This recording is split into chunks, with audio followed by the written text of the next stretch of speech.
Shalom jemaat yang dikasihi Tuhan. Setiap orang di dunia pernah mengalami krisis, pernah mengalami masa-masa yang sulit. Tokoh-tokoh dalam Alkitab juga mengalami situasi-situasi dan masalah-masalah seperti yang kita alami. Bahkan jauh lebih sulit dan lebih berat dari yang kita hadapi. Hari ini kita mau belajar dari Daniel. Saat Nebukadnezar, Raja Babel, menyerbu Yerusalem pada tahun 605 sebelum Masehi, Daniel adalah seorang remaja yang berumur belasan tahun.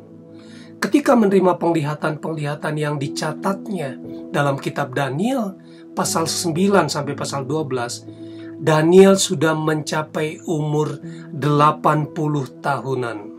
Jadi sepanjang umur hidupnya, dia hidup sebagai orang buangan, bekerja sebagai budak di negeri asing. Hidup sebagai orang buangan, sebagai budak, tentunya tidaklah mudah.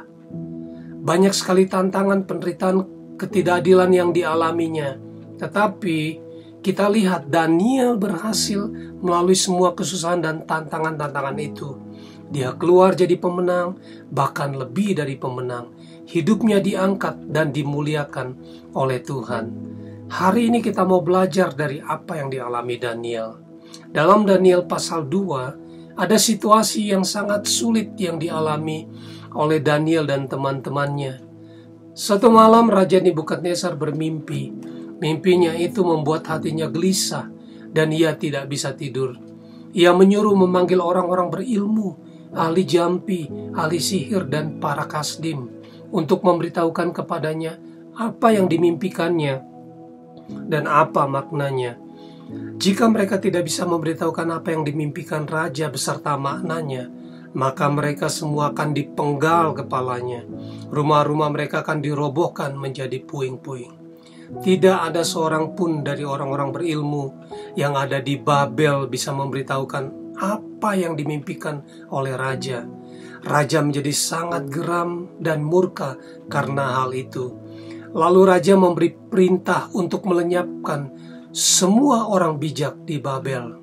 Ketika titah, perintah dikeluarkan supaya orang-orang bijaksana dibunuh, maka Daniel dan teman-temannya pun terancam akan dibunuh.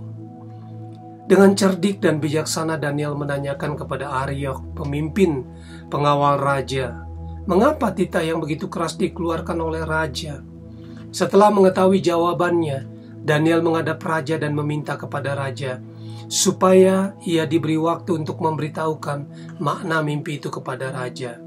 Kemudian pulanglah Daniel dan memberitahukan hal itu kepada teman-temannya, Sadrak, Mesak, dan Abednego, dengan maksud supaya mereka memohon kasih sayang kepada Allah semesta langit mengenai rahasia itu, supaya Daniel dan teman-temannya jangan dilenyapkan bersama-sama orang-orang bijaksana yang lain di Babel. Ada satu krisis, situasi yang sangat sulit yang dihadapi oleh Daniel dan teman-temannya. Nyawa mereka terancam, mereka mau dibunuh. Apa yang dilakukan oleh Daniel dan teman-temannya? Mereka memohon kasih sayang kepada Allah semesta langit, Tuhan yang maha besar dan dahsyat. Sekalipun pintar, penuh hikmat dan bijaksana, Daniel tidak mengandalkan kekuatannya sendiri. Daniel dan teman-temannya datang kepada Tuhan, memohon belas kasihan Tuhan. Ketika raja bertanya kepada Daniel, sanggupkah engkau memberitahukan kepadaku mimpi yang telah kulihat itu dengan maknanya juga? Daniel menjawab katanya kepada raja, rahasia yang ditanyakan tuanku raja tidaklah dapat diberitahukan kepada raja oleh orang bijaksana, ahli jampi, orang berilmu, atau ahli nujum. Tetapi di sorga ada Allah yang menyingkapkan rahasia-rahasia. Ia telah memberitahukan kepada tuanku Raja Nebukadnezar apa yang akan terjadi pada hari-hari yang akan datang. Daniel berkata bahwa tidak ada seorang pun yang dapat memberitahukan mimpi raja beserta maknanya, termasuk dirinya.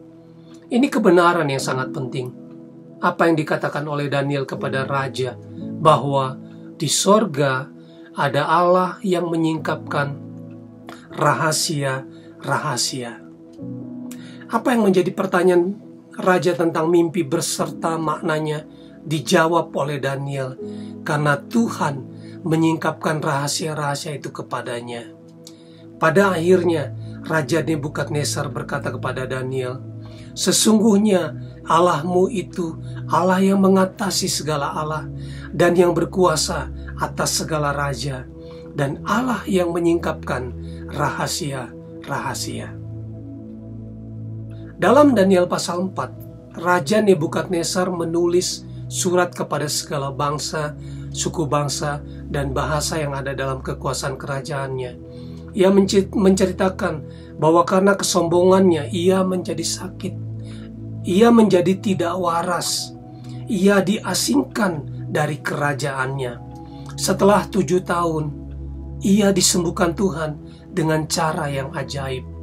Dalam suratnya ia berkata, "Aku berkenan memaklumkan tanda-tanda dan mujizat-mujizat yang telah dilakukan Allah yang Maha Tinggi kepadaku. Betapa besarnya tanda-tandanya dan betapa hebatnya mujizat-mujizatnya. Sekarang aku, Nebukadnezar, memuji, meninggikan, dan memuliakan Raja Sorga yang segala perbuatannya benar dan jalan-jalannya adalah adil. Dia sanggup merendahkan orang yang berlaku congkak." Akhir dari cerita krisis yang dialami oleh Daniel, Raja Nebukadnezar, Raja Babel yang tidak mengenal Tuhan, yang sombong itu akhirnya bertobat, mengakui kebesaran Tuhan, dan percaya kepada Tuhan. Ketika kita menghadapi krisis dalam hidup kita, ketika hidup kita terancam, ingat bahwa di sorga ada Allah yang Maha Kuasa. Pandanglah ke langit, pandanglah kepada Dia, dan mohonkan belas kasihannya. Dia Allah yang besar dan dahsyat, yang melakukan perbuatan-perbuatan yang ajaib. Melalui krisis yang kita alami, pada akhirnya kita akan melihat kebesarannya, dan orang-orang di sekitar kita akan memuji-muji dan memuliakan namanya, karena apa yang mereka lihat yang telah Tuhan buat di dalam kehidupan kita. Amin. Tuhan Yesus memberkati.